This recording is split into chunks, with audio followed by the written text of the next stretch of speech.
Hello दोस्तों, कैसे हो आप। मैं जानती हूँ आप बड़े खैरियत से होंगे और अच्छी अच्छी कहानी सुनेंगे। चलिए कहानी शुरू करते हैं। कहानी मैं घर गृहस्थी की लेके आई हूँ आज। मुझे बताना कमेंट्स करके कि ये कहानी आपको कैसी लगी। ये कहानी है ऐसे मायके से तो बिन मायके अच्छा है। चलिए शुरू करते हैं। तुम गाड़ी निकालो विजय, मैं तैयार हूँ, कहते हुए सीमा खुशी से बाहर दरवाजे की तरफ मुड़ी। विजय कार लेकर मेन गेट पर इंतजार करने लगा। सीमा कार के अंदर आकर बैठ गई। बड़ी खुश लग रही हो, सीमा विजय से शरारती अंदाज में कहा। मायके में फंक्शन हो तो हर लड़की को खुशी होती है। विजय, तुम्हें पता है मेरी राम्या दीदी से अभी बात हुई है, वह भी निकल गई है, सीमा ने चहकते हुए कहा। विजय बोला, सीमा तुम मायके से वापस कब तक आओगी? तुम तो जानती हो तुम्हारे बिना यहाँ घर की क्या हालत हो जाती है। सीमा बोली, पतिदेव जिम्मेदारियां कभी खत्म नहीं होगी, कम से कम मुझे 2-3 दिन तो मायके का लुत्फ उठाने दो। तुम तो जानते ही हो हर लड़की को अपने मायके से कितना लगाव रहता है, और माँ बाप के चले जाने के बाद भी भाई राघव ने हमें कभी उनका ना होने का एहसास नहीं होने दिया। विजय बोला, हाँ सीमा जानता हूँ, तभी तो पूछ रहा हूँ वापस कब तक आओगी, वरना तुम्हारी याद में मैं सूख जाऊंगा। सीमा बोली, कुछ भी रहने दो, मैं जाऊंगी तो तुम्हें तो खुशी हो रही होगी, सोच रहे होंगे अच्छा हुआ अब 2-3 दिन कोई रोकेगा टोकेगा नहीं। तुम चाहो तो शाम के फंक्शन के बाद तुम भी मेरे मायके में रुक जाओ। विजय बोला, नहीं बाबा नहीं, मैं रात को वापस अपने घर आ जाऊंगा, तुम्हारा मायका तुम्हें ही मुबारक हो। और दोनों हंस पड़े। सीमा बोली, मेरी अभी फोन पर राम्या दीदी से बात हुई थी, वह भी मायके आने के लिए निकल चुकी है। विजय बोला, साड़ू साहब भी आ रहे हैं ना? सीमा बोली, नहीं विजय, जिया जी नहीं आ पाएंगे, तुम तो जानते ही हो जिया जी ऑफिस से एक दिन भी छुट्टी लेते हैं तो उनकी पगार कट जाती है, और राम्या दीदी भी घर के हालात तो आप जानते ही हो। सीमा और राम्या दोनों बहनें अपने मायके जा रही थी। उनके इकलौते भाई राघव व भाभी सौम्या की बेटी का 5वां जन्मदिन था, जो बड़ी धूमधाम से मनाया जाने वाला था। सौम्या भाभी सीमा और राम्या को देखकर बड़ी खुश हुई। शाम को फंक्शन था जिसकी तैयारी जोरों शोरों से चल रही थी। राघव ने दोनों बहनों को स्वागत किया और उनको अपने कमरे में सारी व्यवस्था करके दे दी। राघव का घर बहुत बड़ा था, इसलिए फंक्शन घर में ही रखा गया था। मेहमानों के लिए खाना सारा बाहर से ही मंगवाया गया था। राघव बोला, खाना तो पूरा बाहर से आ रहा है, मगर मेहमानों को डिस्पोजल थालियों में खाना नहीं देंगे, उनके लिए बर्तन घर में से ही निकाले जाएंगे, क्योंकि खाना सर्व करते समय वह थालियां उड़ जाती हैं। और सही बोलूं तो मुझे कभी डिस्पोजल ग्लास और प्लेट पसंद ही नहीं आई। सौम्या बोली, हमारे पास अनगिनत बर्तन हैं, आप चिंता मत करिए, मैं काम वाली बाई रेखा से सारे स्टील और कांच के बर्तन निकलवा लूंगी और खाना सभी को उसी में दूंगी, सर्व किया जाएगा। अब सौम्या बोली, राघव सभी मेहमानों को रिटर्न गिफ्ट में चांदी के सिक्के देने थे, वह आप ले आए हैं ना? राघव बोला, हाँ हाँ, ज्वेलर वाले का कारीगर घर आकर दे गया। रमेश भाई बोला, इतने सारे सिक्के हैं तो घर ही भिजवा देता हूँ। सीमा और राम्या भाई भाभी की शान शौकत से बहुत खुश थे। दोनों को याद है बचपन के वह दिन जब माता पिता ने अपनी खुशियों को मारकर राघव को पढ़ाया लिखाया था, और आज राघव के पास अपार संपत्ति थी। बस माँ पापा यह देखने के लिए जिंदा नहीं रहे थे। राम्या बोली, सीमा आज माँ बाप होते तो राघव की सफलता देखकर कितने खुश होते ना? सीमा बोली, हाँ दीदी, भाई भाभी के तो मज़े हैं। अच्छा छोड़ो यह सब राम्या दीदी, और यह बताओ, आपको पता है ना सौम्या भाभी शाम को 30,000 का लहंगा पहनने वाली है। उनका फ़ोन आया था और वह कह रही थी कि सभी को लहंगा पहनना है, तो मैं भी लहंगा लाई हूँ दीदी। आप याद से लहंगा लाई है ना? सीमा ने उत्साहपूर्वक पूछा। हाँ सीमा, मैं लहंगा लाई तो हूँ, मगर भारी वाला लहंगा नहीं है मेरे पास। यह देख राम्या ने अपना लहंगा सूटकेस में से निकाल कर, हाँ दीदी ठीक तो है, वैसे मैं 2 लहंगे लाई हूँ, देखो आपको जो पसंद आए आप पहन लेना। सीमा ने अपने दोनों लहंगे राम्या दीदी को दिखाए। राम्या की आर्थिक स्थिति इतनी अच्छी नहीं थी, यह बात सीमा जानती थी, इसलिए सीमा हमेशा सब कुछ एक जैसा ही लेकर आती थी ताकि वह अपनी महंगी से महंगी चीज़ें राम्या दीदी को दे सके और पहना सके। राम्या दीदी बहुत स्वाभिमानी थी, इसलिए सीमा उनको कभी एहसास नहीं होने देती थी कि वह जानबूझकर 2 चीज़ें लाई है, क्योंकि राम्या दीदी जल्दी से किसी दूसरे की चीज़ हाथ नहीं लगाती थी। उनका मानना था कि हमारी परिस्थितियाँ जितनी हो हमें वैसे ही कपड़े पहनने चाहिए, किसी और की महंगी चीज़ें पहनकर दिखावा क्यों करना। राम्या बोली, नहीं सीमा, जब मैं अपना लहंगा लाई हूँ तो तुम्हारा लहंगा क्यों पहनूं? दीदी यह मेरा प्यारा प्यारा है, आप पहनोगी तो मुझे अच्छा लगेगा, कहकर सीमा ने जबरन राम्या को लहंगा पकड़ा दिया। राम्या को ना चाहते हुए लहंगा लेना पड़ा, मगर शाम को जब उसने सीमा का लहंगा पहना तो उसे बहुत खुशी हुई और वह सीमा से बोली, अच्छा हुआ सीमा, तुमने मुझे यह लहंगा पहनाने दिया, वरना मेरा लहंगा तो बहुत हल्का था, शायद इस फंक्शन में पहनना लायक भी नहीं था। शाम को फंक्शन में बहुत रौनक लगी थी। सोमिया भाभी बहुत सुंदर लग रही थी। उन्होंने सर से पांव तक सोने के आभूषण पहने थे। पहने भी क्यों ना, राघव भैया लाखों में कमाते थे। सोमिया भाभी पूरे फंक्शन में अपने मायके वालों और अपनी सहेलियों के साथ व्यस्त थी।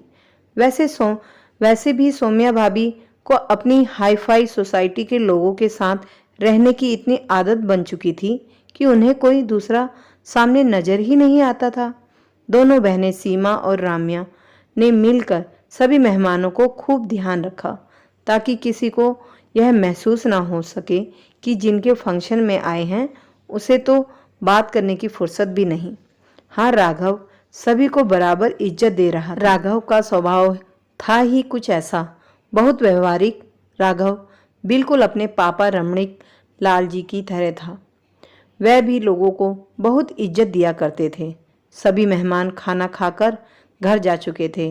राघव बोला, कैसा रहा दीदी फंक्शन? आप लोगों को किसी चीज़ की कमी तो नहीं लगी ना? सीमा और राम्या बोली, भाई फंक्शन तो बहुत ही अच्छा था और बहुत अच्छे से निपट गया। तुमने सब कुछ बहुत अच्छे से अरेंज किया था। थोड़े बहुत गप्पे मारकर भाई बहन अपने अपने कमरों में जाकर सो गए। सोमिया भाभी के मायके वाले रात को किसी वजह से बेटी के घर रुक नहीं पा रहे थे, इसलिए सोमिया भाभी अपने मायके वालों को गेट तक छोड़ने के लिए गई हुई थी। रसोई से आ रही आवाज़ से सुबह सीमा की नींद उड़ गई। वह रसोई में आकर बोली, राम्या दीदी, यह आप क्या कर रही हो सुबह सुबह? जल्दी उठकर रात के बर्तन मांज रही हूँ। और सोमिया भाभी अब तक उठी भी नहीं है। सीमा कल रात फंक्शन खत्म होने के बाद सोमिया भाभी बता रही थी कि आज उनकी काम वाली बाई नहीं आने वाली है। मेरी नींद सवेरे जल्दी उड़ गई तो मैंने देखा सिंक में बहुत बर्तन जमा हो चुके हैं, इसलिए बर्तन घिसने बैठ गई। सीमा बोली, दीदी सोमिया भाभी की पहचान में तो ढेरों काम वाली बाई हैं, एक फ़ोन घुमाएगी तो 10 आ जाएंगी। वैसे भी सोमिया भाभी कहती है कि कभी भी उनकी काम वाली बाई छुट्टी लेती है तो वह किसी और बाई को बुला लेती है और घर के सारे काम करवा लेती है। और कल रात तो इनके घर इतना बड़ा फंक्शन था तो आज काम बहुत ज़्यादा है। वह आज किसी न किसी बाई को बुलवाकर यह सारा काम करवा ही देगी। फिर आप क्यों इतने सारे बर्तन अकेले करने बैठ गई? एक बार सोमिया भाभी को उठ जाने दो, फिर वह क्या बोलती हैं यह तो सुन लो। अगर वे कहेंगी कि हमें हाथ से ही सारा काम करना पड़ेगा तो हम तीनों मिलकर सारा काम कर लेंगे। आप आओ, बाहर बैठते हैं, मैं चाय बना देती हूँ। पहले चाय पी लेते हैं। राम्या बोली, सीमा तुम एक तरफ चाय चढ़ाओ, मैं थोड़े बर्तन कर लेती हूँ, फिर साथ बैठकर चाय पियेंगे। वैसे भी देखो ना, सुबह के 10 बजने वाले हैं और सौम्या भाभी कब उठेगी क्या पता। तब तक यह रात के छूटे बर्तन ऐसे ही पड़े रहेंगे, इसलिए मैं थोड़े घिस कर आती हूँ। सीमा बोली, आप भी ना दीदी, एक बार भाभी उठ जाती और बता देती कि बाई का क्या माजरा है, फिर साथ काम कर लेते। मगर आप तो जिद्दी हैं, कहाँ सुनने वाली हैं। सीमा जानती थी राम्या दीदी काम करने में किसी की नहीं सुनती थी और इसी बात का फायदा उठा जाती थी सौम्या भाभी। सीमा के पति विजय खुद बहुत अच्छा कमाते थे, इसलिए सौम्या भाभी सीमा की बहुत इज्जत करती थी। मगर राम्या के पति इतना खास नहीं कमाते थे और राम्या दीदी का स्वभाव भी बहुत अच्छा था, जिस वजह से सौम्या भाभी को पता होता था कि अगर राम्या दीदी को कुछ कह दिया जाए तो राम्या दीदी वह काम पूरा कर लेगी। इसी का नतीजा था कि सौम्या भाभी को घर में रात के बड़े बर्तनों की कोई फिक्र नहीं थी और राम्या दीदी उठकर सवेरे से बर्तन करने बैठ गई थी। सीमा मन में सब समझती थी, मगर बोलकर बुरा नहीं बनना चाहती थी। राम्या दीदी स्वभाव से सरल थी, इसलिए वह कभी भाभी की बुराई सुन नहीं पाती थी। चाहकर भी सीमा उन्हें अपनी भाभी का यह रूप नहीं दिखा पाती थी और सौम्या भाभी को आज किसी बाई को बुलाने की जरूरत भी नहीं पड़ेगी, क्योंकि राम्या दीदी जो है घर में। सीमा यही सोच रही थी कि उसे सौम्या भाभी की जोर से आवाज़ आई। सौम्या भाभी चिल्लाते हुए अपने कमरे से बाहर आई, मेरा सोने का नेकलेस नहीं मिल रहा।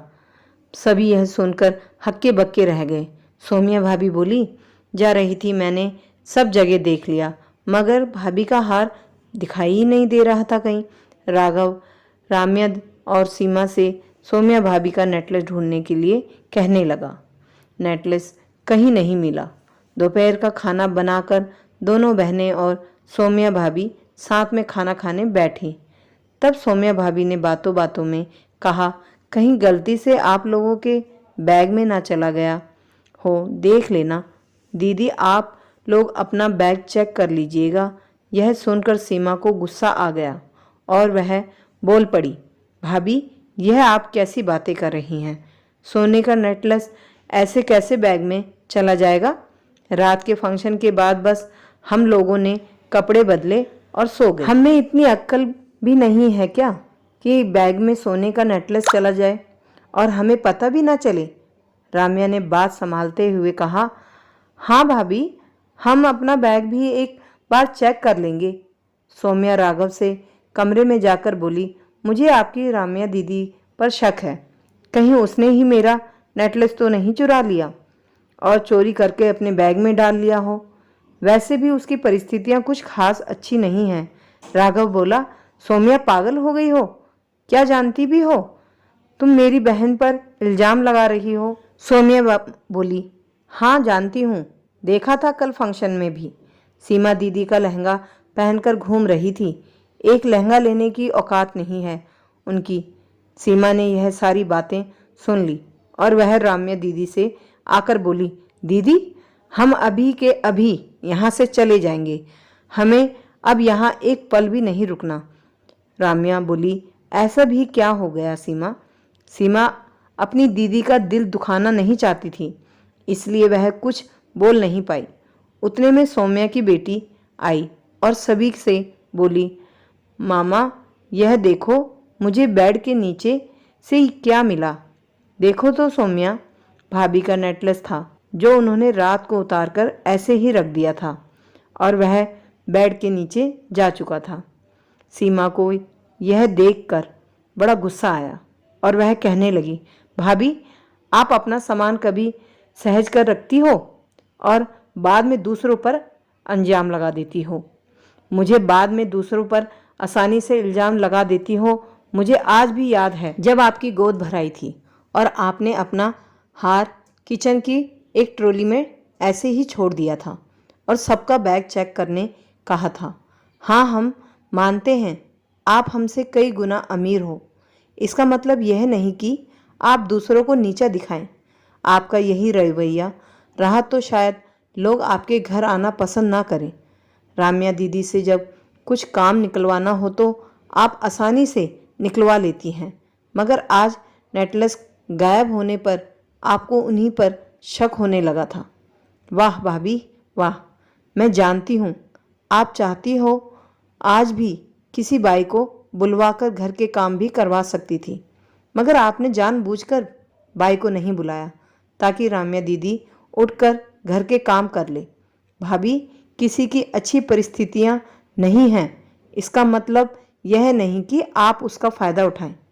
वह तो दीदी सरल स्वभाव की है, इसलिए आपका पाखंड समझ नहीं पाती है। सौम्या को अपनी गलती का एहसास हुआ और उसने दोनों बहनों से माफ़ी मांगी।